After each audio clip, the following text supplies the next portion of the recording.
Bueno, depende mucho del periódico y el medio. Hay periódicos que ni siquiera tienen opinión, o hay periódicos que lo que tienen son comentarios muy breves o chismorreo entre opinadores, que no es exactamente el género tradicional del editorial. Y yo diría que de los periódicos que sí tienen opinión, el caso del Universal, por ejemplo, es hoy por hoy una de las piezas periodísticas más importantes, de los productos más importantes para el medio. Concretamente en el Universal, el área de opinión es la más leída.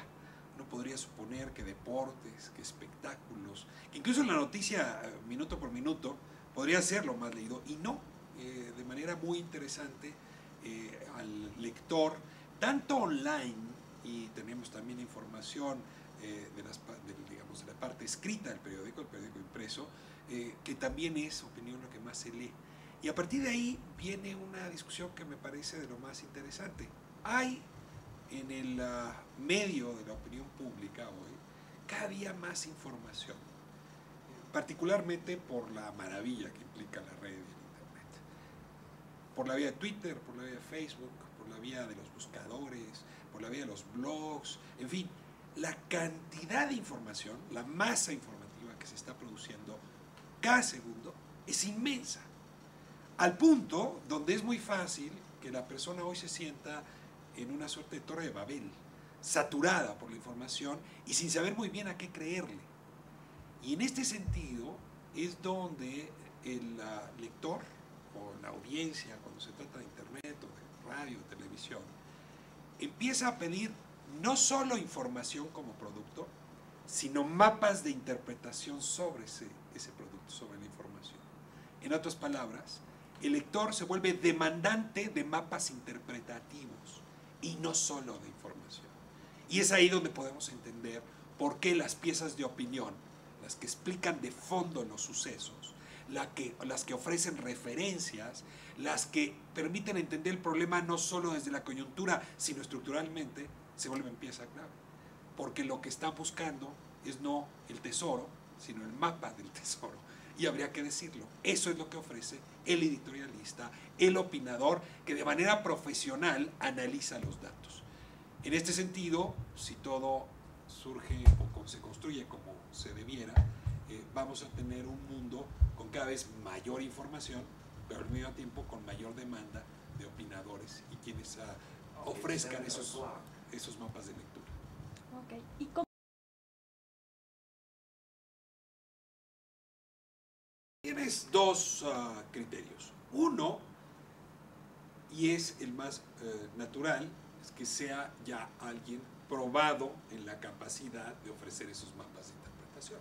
Es decir, no es fácil que contrates, sobre todo en los medios de mayor influencia, a alguien que no se ha estrenado todavía en el complejo arte de explicar dónde está el tesoro, digamos, ¿no? Y se requiere en efecto personas que ya hayan acreditado en otros espacios esa habilidad analítica. Pueden ser personas que vienen desde el periodismo, reporteros que fueron creciendo en su capacidad analítica y que se vuelven lo que en Estados Unidos llaman los journalists, ¿no? Que son un periodista con analista. Esa es una suerte en fin, opinador que se cotiza bien y que además, como está en otros medios, a la hora que está en el medio que lo contrató, se capitaliza esa exposición previa. Yo ahí te diría Carlos Loret de Mola, por ejemplo, es el prototipo, ¿no? de este journalist. Jacobo Zabludowski podría ser también, ¿no? Denise Merker. Se trata de individuos que han hecho reportaje, que son reporteros, periodistas, y que han ido desarrollando mapas de lectura que sirven para entender la coyuntura y que además, gracias a su exposición, pues te traen lectores. Ahora me voy al otro extremo. El otro extremo es más bien el académico que se formó originalmente en la investigación dura, desde la economía, desde la política, desde la sociología, desde la antropología, y que después de haberle dedicado parte de su vida a construir ensayos de investigación, ser docente, se decide a llevar ese conocimiento a la opinión pública. Y entonces refina sus conocimientos, sus estrategias, sus herramientas para poder ofrecer piezas analíticas para un medio periodístico.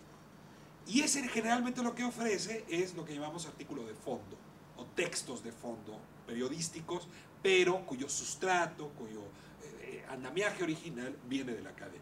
Y en esas dos direcciones es donde se construye la opinión, ¿no? Insisto, desde el reportaje hacia la construcción de mapas o desde la academia hacia la construcción de mapas. Y ofrece productos muy distintos, pero que a final de cuentas el lector aprecia, sabiendo que a veces tendrá ánimo de leer lo que un reportero inteligente y analítico tiene que decir, y que en otras ocasiones más bien preferirá escuchar al especialista que a profundidad tiene alguna impresión sobre tal o cual tema. Hay un tercer tipo, y ese tercer tipo tendría que ver más bien con el activista de organizaciones no gubernamentales o con el activista de organizaciones gubernamentales fundamentalmente partidarias o políticas. Es decir, estamos hablando del actor en sí mismo que en un momento dado toma la decisión de apelar a la opinión pública con sus argumentos. Y entonces ahí vamos a ver plumas de políticos, plumas de activistas sociales, plumas de feministas, plumas de defensores de consumidores, plumas de defensores del medio ambiente. Es decir, del activista que decide entrar también para fijar su posición. Esta pieza, por cierto, no es la que despierta más entusiasmo en los lectores. Y sin embargo, cada día se va volviendo más importante porque vuelve a la opinión una suerte de plaza pública donde entran a dialogar estos tres agentes, ¿no? El especialista con su visión estructural, el activista con su visión propia y subjetiva de la realidad y el reportero que tiene a su vez su propio mapa. Y yo creo que hoy eso más o menos es lo que está configurando este escenario, este espacio público que llamamos opinión.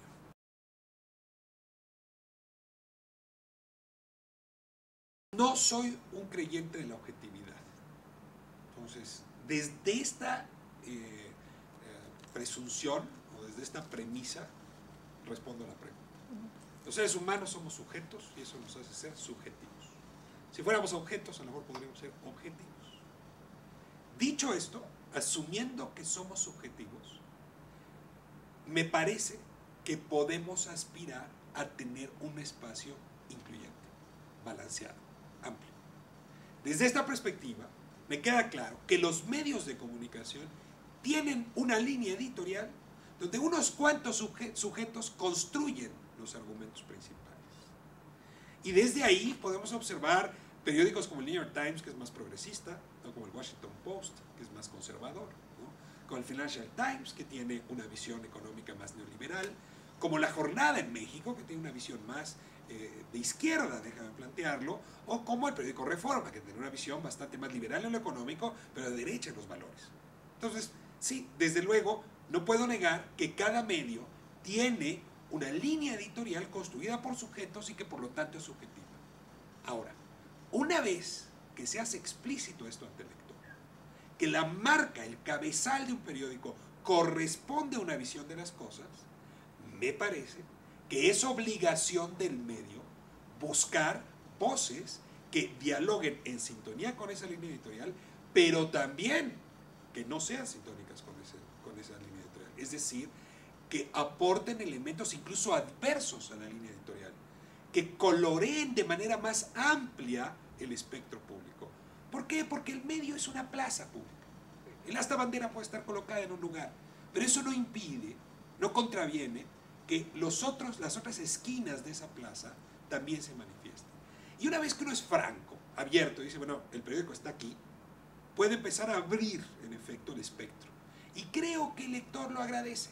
Saber dónde está el periódico, pero también saber a partir de dónde está el periódico, dónde están los opositores a las ideas del periódico, dónde están los argumentos que corren junto con el periódico o que se oponen a lo que la línea editorial del periódico establece. Eso, desde mi punto de vista, es enriquecedor. Yo no podría decir que eso es un periodismo objetivo, pero sí puedo decir que es un periodismo plural, que es un periodismo que aspira a integrar la opinión pública, ¿no? Ahora, hay límites, y hay que decirlo. Y esos límites también hay que hacerlos explícitos. Hay medios que se declaran abiertamente demócratas, que van a defender las libertades del individuo, que van a defender las instituciones, que van a combatir la violencia como medio de participación pública. Hay medios que al revés pueden coquetear con la violencia, hay medios que pueden sentirse más atraídos por ciertas medidas autoritarias, ¿no?, o aristocráticas, hay medios que van a preferir suprimir las libertades a cambio de otros valores, en fin. Eso me parece que también es muy importante que el medio lo deje claro. ¿Cuál es su código ético sobre el cual está construyendo? Y regreso al punto anterior. Si el medio tiene aspiraciones democráticas, debe tener aspiraciones incluyentes de las distintas posiciones, excepto aquellas que militan en contra de la democracia, que militan en contra de las libertades, que militan en contra de la pluralidad. Es decir, esas posiciones creo que deben quedar fuera de una ética democrática. Es decir, con esto concluyo, es un medio que tiene eventualmente una línea editorial subjetiva, pero que aspira a la pluralidad hasta la frontera donde se topa con el autoritarismo o los enemigos de la sociedad abierta, como diría